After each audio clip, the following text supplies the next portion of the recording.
Morning. Our topic today is when someone hurts you, they can never repay what they owe you. So, how do you deal with that debt? I'm Barbara Hitching, and this is Transformative Tuesday. On Sunday, our pastor spoke on Matthew 18, and he spoke about basically gave us the call to forgive others as God has forgiven you. And he made a very, very interesting statement. He was talking about the debt that we owe. And he explained that the debt that is owed to us or to the wicked servant was basically 3 months' wages. But the debt that the wicked servant owed to the king was it was so big, it would take about 20,000 years to repay that debt. It was an impossible debt to repay. And he likened that to you and me, that we are sinned against and people owe us something, but in comparison with what we owe God, there's a vast gulf. And so it's kind of like the sin against us would take 3 months' wages, but the sin we have against God would take 20,000 years to repay. And of course, we don't have time. We can't pay it back. And I find it interesting because so often we think, oh, we haven't done very much. I can remember when I was younger thinking, I haven't really sinned much. What I've done isn't very important. So there's no problem really. But there is. And if we consider that we owe God 20,000 years of wages, there's no way we can ever repay them that debt. So I want to talk about this. If you have been cheated, defrauded, stolen from, sinned against, and especially when that person doesn't care, it is so easy to be cynical, angry, and we feel so justified in our anger. We can feel even depressed at what we've lost. And ultimately, we become bitter. But all of it feels so justified because their debt is so huge. And it's true. They betrayed you, and that debt can never be repaid. What they stole can never be given back to you. So if they stole your trust, broke your trust, they can't just simply give that back to you. And so there is a huge wound inside of us because of what that person did or group of people did. And we long for revenge. I have to say it. I know for years I longed for revenge. And yet that's not what God calls us to. Hello, Galena. Hi, Van. It's really great to see you both. Well, I've talked many times about our thoughts and how what we think about impacts our body. It impacts every area of our life. So if someone has sinned against you, then you focus on that sin, on what they did wrong. It's going to alter the DNA of every cell in your body. And ultimately, there is going to be a huge cost. And basically, if we break this down, there's unresolved grief. If someone steals from me a treasure, something very precious, there's a loss. And I have to acknowledge the loss, and I have to grieve the loss. I have to speak it. Not to destroy the other person, but to honor myself and my pain.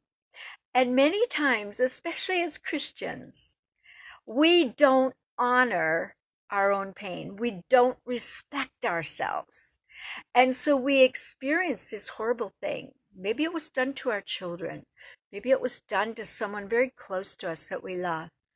And we don't grieve. We don't express before the Lord what has happened.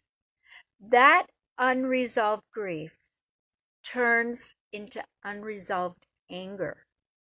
And that anger simmers inside of us. And again, it's harmful. And our thoughts churn. And we're held captive to those thoughts. And ultimately, if we can't pay that person back, that anger gets turned inward. And it manifests as depression. So you've got this huge conundrum that what the person did might have been years ago, but you're still paying the penalty today. Well, the wonderful thing is there is a way of escape, but it's through forgiveness. And really, what would be so helpful is if we would take the sin, the debt that is owed us, and compare it with the sin, the debt we owe God. I'm not saying dismiss that debt. It is legitimate. What happened really happened. Your pain is valid because you are valuable. And your dignity has been assaulted, and that's wrong. But the only way to freedom is if you forgive that person that sinned against you, if you release them of the debt they owe you. I know for years I've heard people talk about, well, what I've done isn't so bad. If you look at so and so, they've done much worse. But God doesn't call us to compare our sin with another person, because we're always going to find someone who's worse than we are. He calls us to compare our sin with his love. Wow.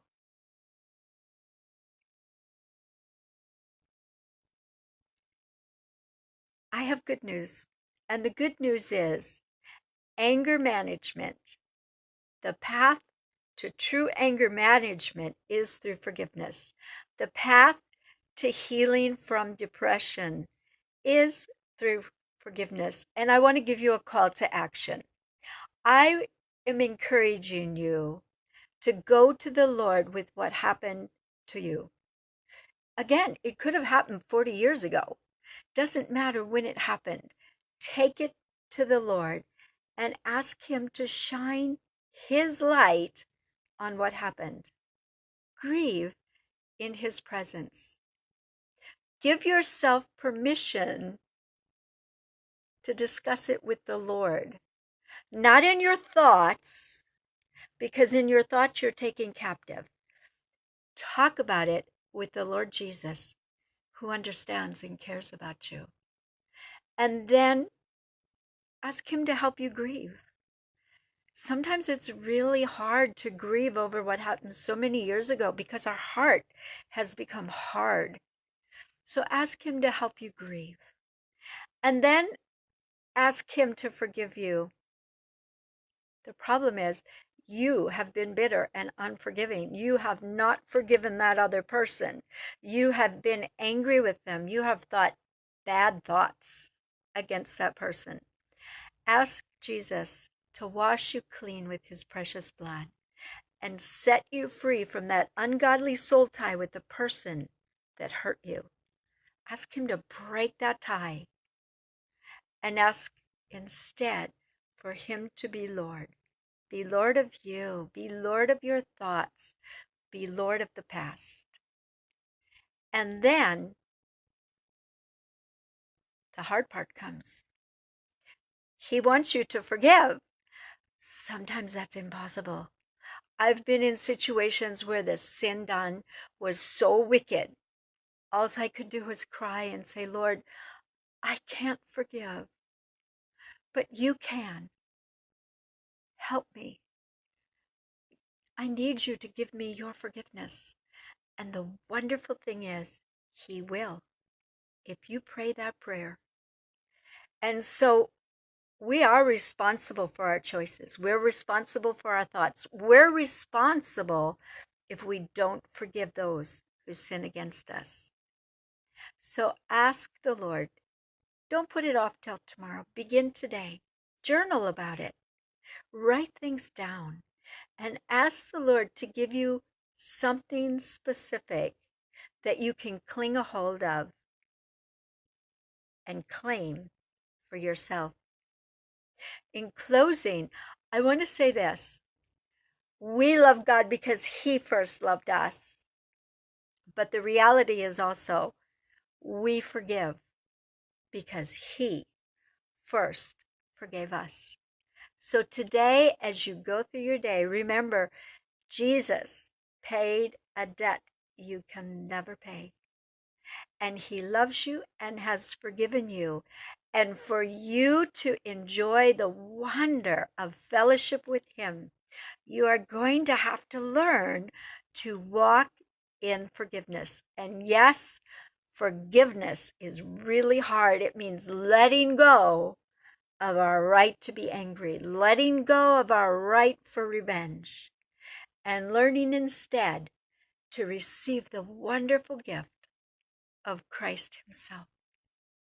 So I pray that you have courage to make that first step and invite Jesus to be Lord of your past and ask Him to help you to grieve what was lost and then move forward to help you to forgive. God bless you. Take care. Have a wonderful day. Bye-bye.